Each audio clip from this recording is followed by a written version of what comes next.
এই, তুমি আসতে এত লেট করেছো কেন? জানো না তোমার নতুন বউ তোমার জন্য অপেক্ষা করছে? আমি তাড়াতাড়ি তো এলাম, সবে মাত্র 12টা বাজে, লেট করলাম কখন? তোমার কাছে 12টা মানে তাড়াতাড়ি? জানো বাসর ঘরে অনেক আগে আসতে হয়। আমাকে অপেক্ষা করতে তোমার ভালো লাগে? রুহির কথা শুনে রাজ খানিকটা অপ্রস্তুত হয়ে যায়।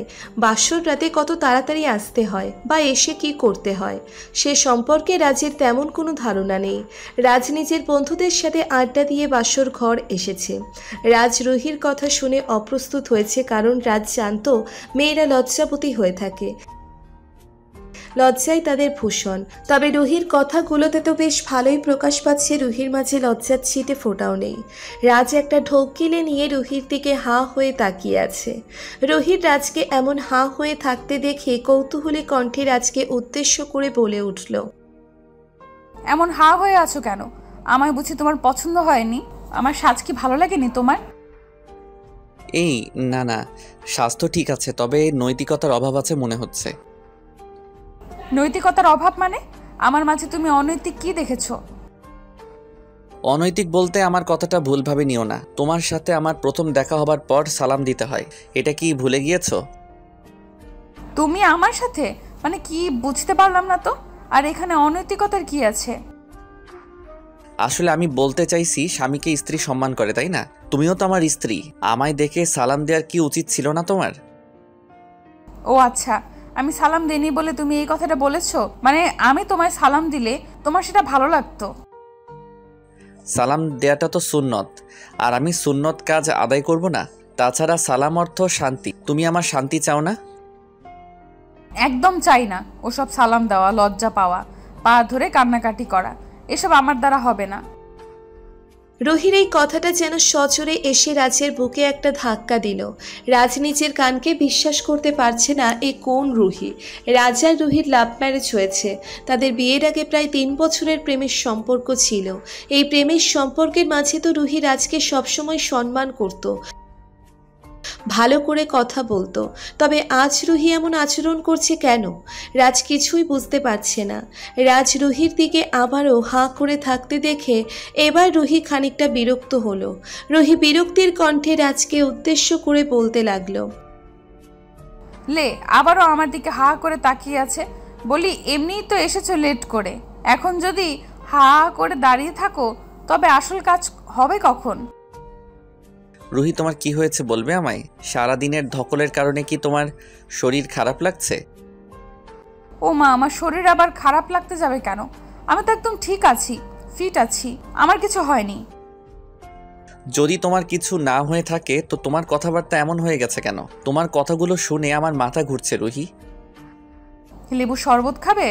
মাথা ঘোরা বন্ধ হয়ে যাবে। তুমি আমার সাথে মজা করছো? মানে আমি সত্যি বুঝতে পারছি না কিছু, আর তুই মজা নিয়ে যাচ্ছ? আমি মজা দিব না তো কি করব? তুমি তো বাসর ঘরে এসে আমার সাথে মজা নেওয়া শুরু করে দিয়েছো। আমি কিছু বললেই দোষ, তাই না? আচ্ছা রুহি, আমরা এসব কথা আপাতত ভুলে যাই, রাত অনেক হয়েছে, এখন চলো ঘুমিয়ে পড়ো। হোয়াট, খেপেছো নাকি? বাসরাতে কি কেউ ঘুমায়? বাসরাতে সবাই করে, আমরাও করব। নো ঘুম। কি কি করবে? আমি তো বুঝতে পারছি না তোমার কথা। আরে ভয় পাও কেন? গল্প করব, গল্প। তুমি আসলেই বোকা, আমি কি তোমার ইজ্জত লুটে নেব নাকি পাগল? এসো বসো, আমি ঘুমটা দিচ্ছি। আমার ঘুমটা তুলে ভালো করে আমার দিকে তাকিয়ে আমার রূপের বর্ণনা দাও। রুহি কথাটা বলতেই নিজের মুখটা ঘোমটার আড়ালে নিয়ে গেল। রাজ থ হয়ে তাকিয়ে আছে।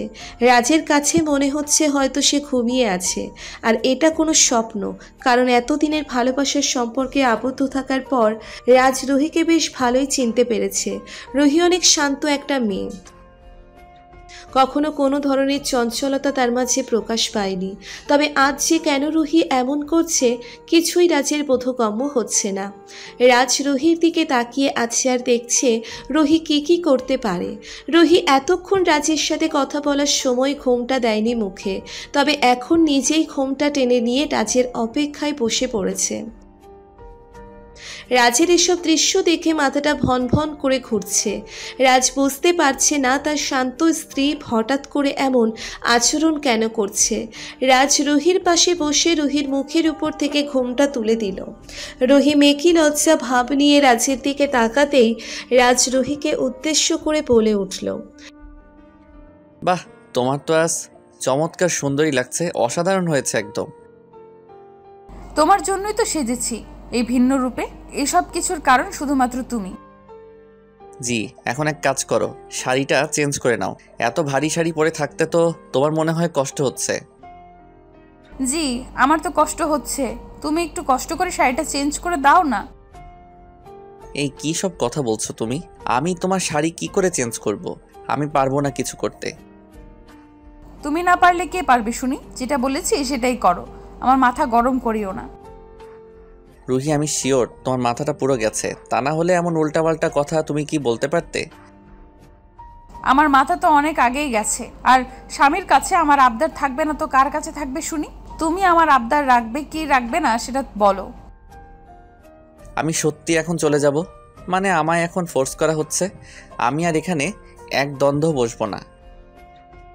রাজ কথাটা বলতেই বিছানা থেকে উঠে পড়ল। ওইদিকে রুহি যেন রাজকে এমন টর্চার করে ভীষণ শান্তি পাচ্ছে।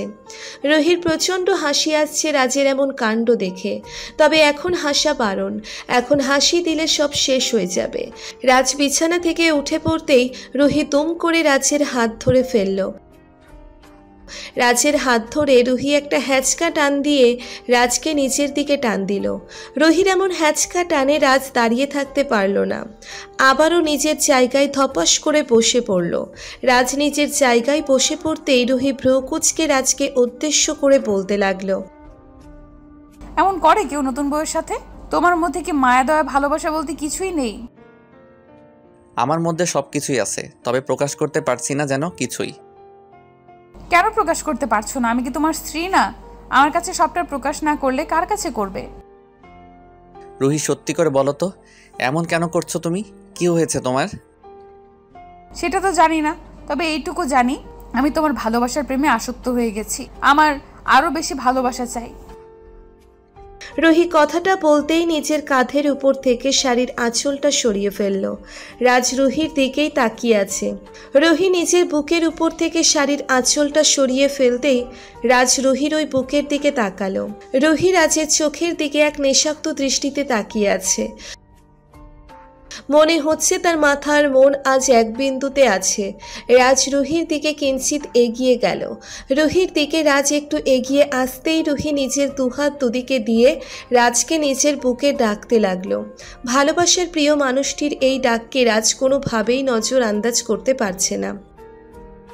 রাজ রুহির বুকে চলে আসতেই রুহি রাজকে শক্ত করে জড়িয়ে ধরল। রাজ এই প্রথম নিজের বুকের মাঝে এক অদ্ভুত শান্তি অনুভব করছে। এতদিনের প্রেমের সম্পর্কের মাঝে কখনো রাজ রুহিকে জড়িয়ে ধরেনি। আজ প্রথম রুহিকে জড়িয়ে ধরতেই রাজের মনের মধ্যে শান্তি চলে আসলো। রাজ রুহির ঘাড়ে গলায় চুমু খাচ্ছে। নিজের ভালোবাসায় রুহিকে একটু একটু করে আপন করে নিল রাজ। সকালবেলা রাজ চোখ মেলেই দেখতে পায় রুহি তার বুকে ঘুমিয়ে আছে। একদম ছোট্ট বাচ্চার ন্যায় রুহি গুটিসুটি হয়ে রাজকে জড়িয়ে আছে। রাজ রুহির ঘুমন্ত মুখটার দিকে কিছু সময় একদৃষ্টিতে তাকিয়ে থেকে আলতো করে রুহির কপালে নিজের ঠোঁটজোড়া ছুঁয়ে দিল। রাজ রুহির কপালে তার ঠোঁটজোড়া ছুঁয়ে দিতেই রুহি একটুখানি কেঁপে উঠল। রাজকে রুহি আরও একটু শক্ত করে জড়িয়ে ধরতেই রাজ রুহিকে উদ্দেশ্য করে বলতে লাগলো, কি হলো, আরও শুয়ে থাকবে? ফ্রেশ হবে না বুঝি? আমার ইচ্ছে করছে না ফ্রেশ হতে যেতে। আমি সারা দিন রাত এই বুকে থেকে শান্তি নিতে চাই। তাই পাগলি আমার, এখন উঠে পড়ো, ফ্রেশ হয়ে নিয়ে নাস্তা করতে যেতে হবে। আরও একটু শুয়ে থাকি না প্লিজ? আর একটু না, উঠো বলছি ফাজিল। রাজ রুহিকে অনেক বলে ঘুম থেকে উঠল। রাজ রুহিকে ঘুম থেকে উঠিয়ে নিচে চলে যায় ফ্রেশ হতে। রাজ ফ্রেশ হতে চলে যেতেই রুহি বিছানায় কিছু সময় শুয়ে থেকে অতঃপর নিজেও ফ্রেশ হতে চলে গেল। রাজ ফ্রেশ হয়ে রুমে এসে রেডি হয়ে নিচ্ছে। কিছু সময় পর রাজের পিছন থেকে রুহি রাজকে উদ্দেশ্য করে বলে উঠল, এই রাজ, এদিকে দেখো না আমার দিকে। কেন, কি হয়েছে? রাজ পিছন ফিরে রুহির দিকে তাকাতেই চমকে উঠল। রুহি একটা টাওয়াল পেঁচিয়ে দাঁড়িয়ে আছে। রাজ রুহির এমন অবস্থা দেখে চমকে উঠল। রাজ প্রশ্নসূচক কণ্ঠে রুহিকে উদ্দেশ্য করে বলল, টাওয়েল পরে আছো কেন? শাড়ি পরে নাও, নিচে যাবে না বুঝি?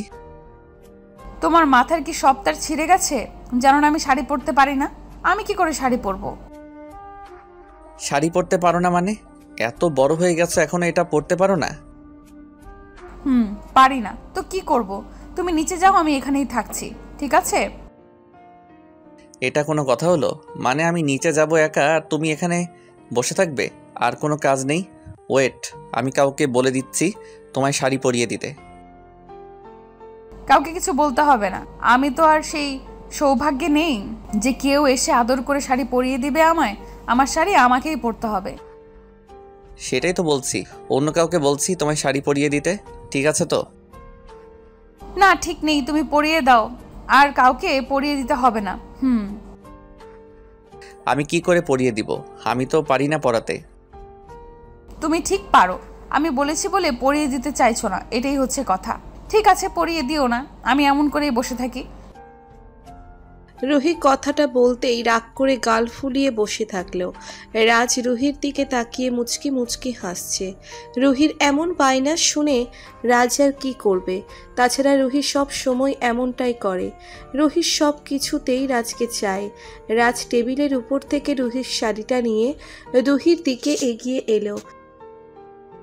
রুহির সামনে এসে রাজ রুহিকে বলল, চলো উঠে দাঁড়াও, আমি পরিয়ে দিচ্ছি। খারাপ হলে পরে আমার দোষ দিতে পারবে না। তুমি পরিয়ে তো দাও আগে, তারপর আমি দেখছি খারাপ হয় নাকি ঠিক হয়। দাঁড়াও। রাজ শাড়িটা ধরে একে একে রুহিকে পরিয়ে দিতে লাগলো।